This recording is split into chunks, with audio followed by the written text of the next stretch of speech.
Prices rise, groceries cost more, housing becomes harder to afford, and most people call that inflation.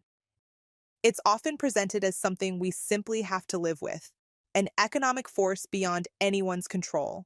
Governments warn about it, economists debate it, and central banks promise to manage it.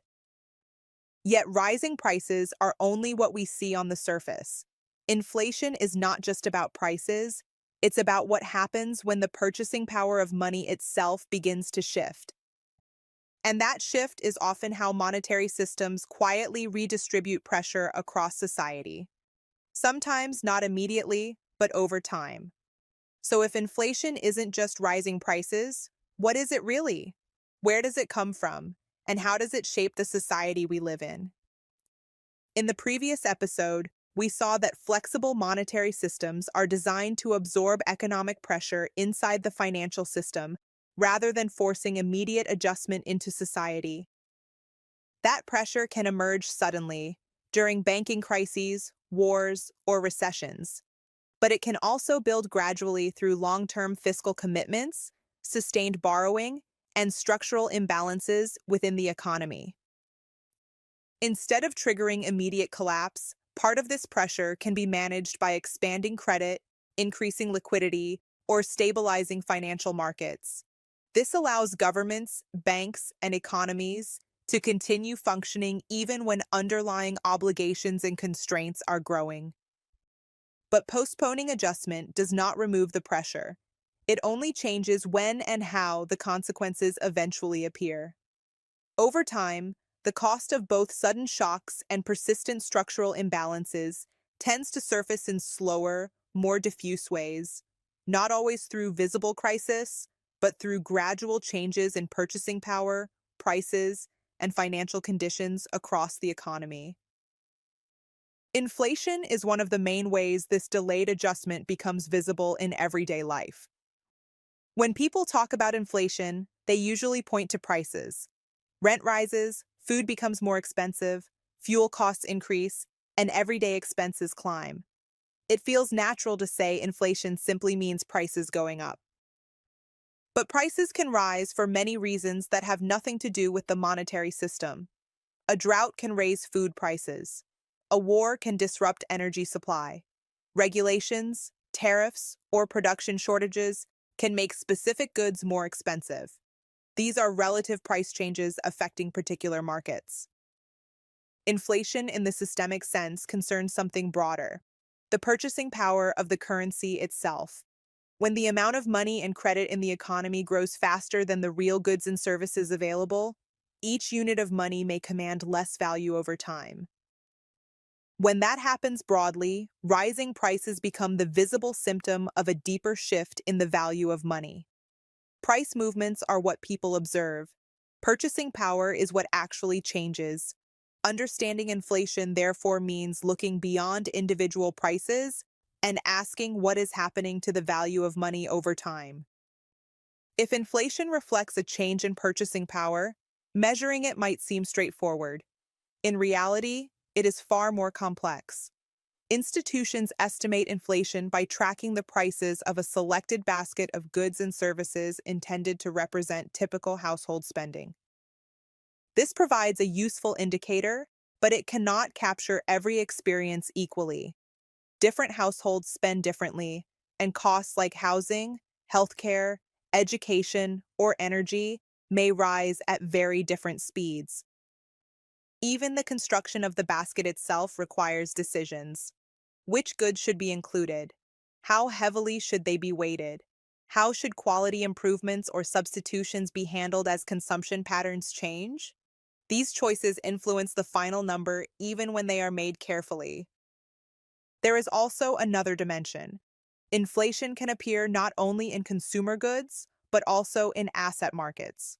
Property, equities, and other financial assets may rise strongly, even while consumer price indices move more slowly. From a monetary perspective, both reflect shifts in how money flows through the economy, yet they are often measured separately. For this reason, inflation is not observed directly like temperature. It is an estimate, a structured attempt to approximate how purchasing power is evolving across a complex system. When purchasing power shifts, the effects do not fall evenly across society. Inflation does more than raise prices, it redistributes value between different groups. Those who hold large amounts of cash or fixed savings may find their purchasing power gradually declines. For households relying on fixed incomes or long-term savings, this erosion can be especially visible. Borrowers, however, may experience the opposite effect. When debts are fixed in nominal terms, inflation can reduce the real value of what must eventually be repaid. Wages, revenues, and asset prices may adjust upward over time, while the nominal debt remains unchanged. In this way, inflation can quietly shift value from creditors toward debtors. Asset owners may also be affected differently depending on how liquidity moves through the financial system. If credit expansion supports housing markets or financial assets, those values may rise faster than consumer prices, widening the gap between asset holders and those whose wealth is primarily held in wages or cash. Before we continue, if you think this is valuable, please like. It helps share it with others. Subscribe so we stay informed together.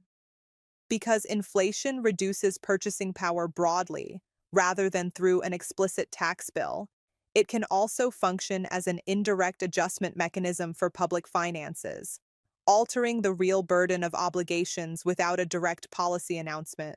Inflation is therefore not only an economic statistic, it is also a mechanism through which real resources shift across society over time. Inflation does not only redistribute purchasing power today, it also shapes how the financial system evolves over time. In economies where borrowing plays a central role, governments, firms, and households often carry large outstanding debts. Because these obligations are typically fixed in nominal currency, changes in purchasing power influence how heavy that debt feels in real terms. Moderate inflation can reduce the real burden of existing debt, making repayment easier relative to income and output. This can stabilize the system in the short term by lowering default risks and easing fiscal pressure. But it can also create longer-term feedback. If inflation repeatedly softens debt burdens, incentives may gradually favor continued borrowing and refinancing rather than rapid adjustment.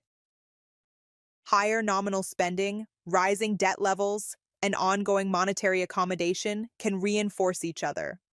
Pressure leads to expansion, expansion shifts purchasing power, and the resulting environment may allow new imbalances to accumulate. Inflation, therefore, does not simply resolve financial stress. It can both relieve immediate pressure and shape the conditions that define future pressures. Inflation is often described as rising prices, but in reality, it reflects something deeper, a shift in the purchasing power of money and the way economic pressure moves through the system over time.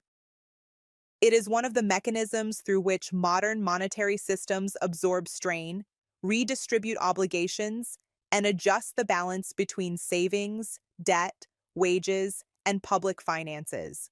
Sometimes that adjustment happens suddenly through crisis.